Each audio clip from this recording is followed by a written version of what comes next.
Hello and welcome back to TGTV, and more specifically, welcome back to a particularly dreary day at Easter. I've gone out and about with my Aventador S today, right down there, in the rain, to film a video that I'm sure lots of you will have expected coming. This is YouTube. You all knew this video was coming. I warned you about it. And yes, you've already read it in the title. It is 5 things I hate about my Aventador S. And I'd like to add a disclaimer at this point. I don't hate the car. I absolutely love the car, and I'm not being ungrateful, so less of that in the comments if you're thinking about it. So anyway, without further ado, let's get on with point number 1.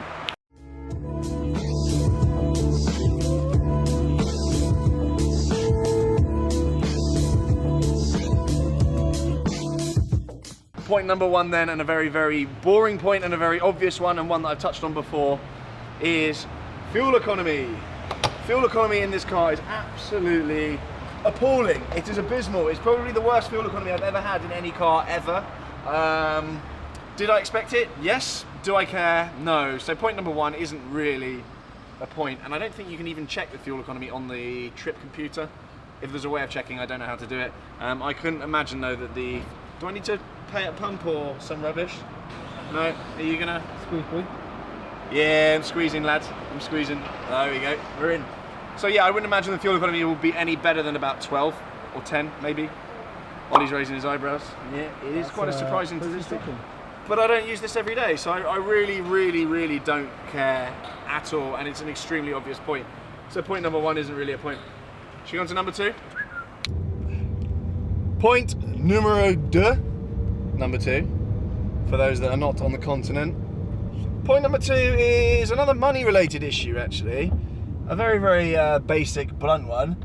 But the price of this car to buy is quite a lot of money. So I didn't go too mental on my spec, but this car was well over 300 grand.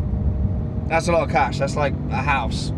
So that's a lot of cash. I think on the market, 160, 180k will probably get you quite a nice Hurricane. So 300 plus for an Aventador is punchy, but to my mind it's worth it, obviously, because I bought one. But that is point number 2 anyway. Quite a basic point there, ladies and gentlemen. Right, I'm going to park up now and hopefully we don't have an accident. Oh my god. Okay. Point number 3 is visibility / parking in town. This thing, you can barely see anything out of. It has got a reversing camera if you spec it, but other than that, it's guesswork around here. The width of the car and what you can see out of your blind spots, well, it's non-existent. You can't really see anything. There's a little window there, kind of behind the seats, but the seats block them, so you can't actually see out of it, and then the rest of it's just engine, wing, and God knows what else. So I'm going to try and park this now. Wish me luck.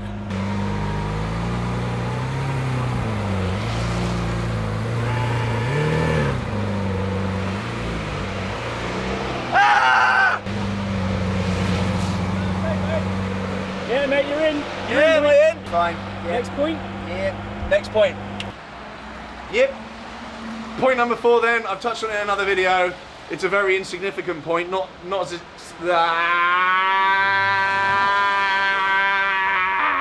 A few moments later.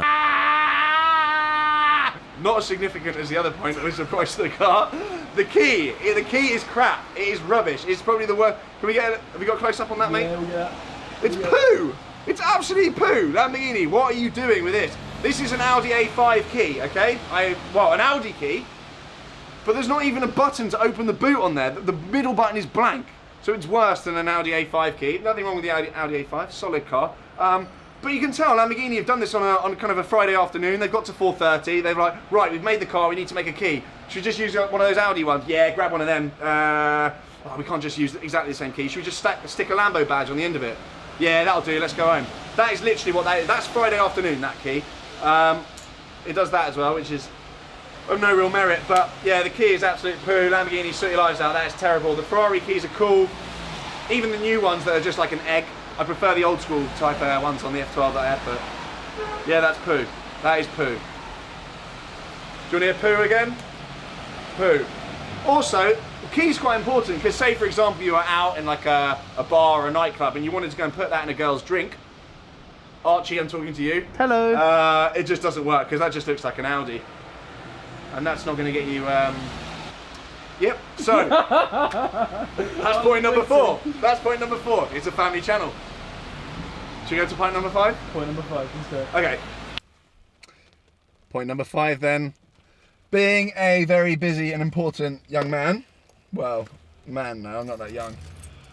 I have stuff, right? You get in the car, you have things, you have possessions. I have a couple of phones. I have squashies. I have my keys. And I have the keys to the car, the key that I've already trolled. Lots of belongings, basically. We've all been there. You get in the car, you get in, and you put your stuff somewhere. You get in the Aventador, however, there's nowhere. There's nowhere in the doors. There's no like door cards or anything.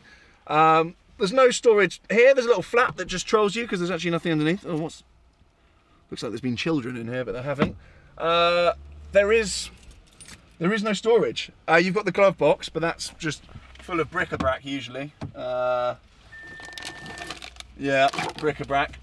So there isn't really anywhere. I find myself putting my key up on this little ledge, which isn't ideal because if you give it a little bit of spirited driving, that will fall off. And yeah, you put your phones there, that falls off. You put your squashies there, they go all over the passenger. It's chaos in here, basically. So yeah, I think Lambo, again, Friday afternoon, they were like, we've forgotten the storage, but let's just go home. I think that's what's happened there. That's point number 5 anyway. Quite an old man-ish point, storage. But that is that. So I've just got to wedge basically everything in the glove box, or like I've got to sit on my possessions, which is mental, or just have it in your pockets, but I don't like driving with things in my pockets. So there we go. I think I've laboured that enough. Not a major point. I would like to say though, as I touched on at the beginning of the video, I absolutely love this car. This car has been one of the biggest surprises out of all my kind of proper supercars. I thought I'd think it was a bit of a box, but it's not. It's absolutely brilliant. Speaking of boxes, you'll notice that I haven't said anything about the gearbox in the 5 things I hate. I actually in a weird way really like the gearbox. On full chat, that gearbox makes you burst out laughing. The shifts are brutal. There's nothing else on the market right now, brand new, that you can buy that has that kind of brutal gear shift, and it suits the engine and the character of the car and the engine note really, really well. So the gearbox hasn't made it onto the list of top 5. You were surprised about that, weren't you? I was, mate, because I smashed in the face every time you change gear. And I enjoy that. Yeah, I mean, it's absolutely brutal. If you haven't experienced it, try and get out in one of these and really give it some beans, because the character of the gearbox around town does not match up to what it's like in Corsa mode when you're really, really hammering it. So yeah, do get out on one of these before you troll it. And I know there's a lot of people online that will have a go about the car's gearbox and they haven't even driven one, let alone driven one at pace. So do give it a go. Obviously it's not as clinical as the dual clutch box in the Hurricane R8. Same thing. Here's good. Actually, I might add something here that does annoy me a little bit, and I may change it in time. The steering wheel, I've spec'd interior carbon in here, but you can't, I'm adding this on. It's not a sick thing, but I'm just thinking of it now. You couldn't spec a carbon steering wheel. This comes as like kind of piano back plastic, and you couldn't spec carbon on it. It kind of annoys me a little bit. You could spec Alcantara, which I like, and I have. So that's that. Anyway, should we end the video? Yep. All right then. Well, if you want to see some more Lambo content, see some more 911T content or GTI content, Golf GTI content, I know a lot of you want that with its recent modifications, or Defender content with its modifications upcoming, or Mini 1499 GT content, do let me know. Get in the comments. Anyway, have a good Easter, eat loads of chocolates, get fat, do whatever. Ciao.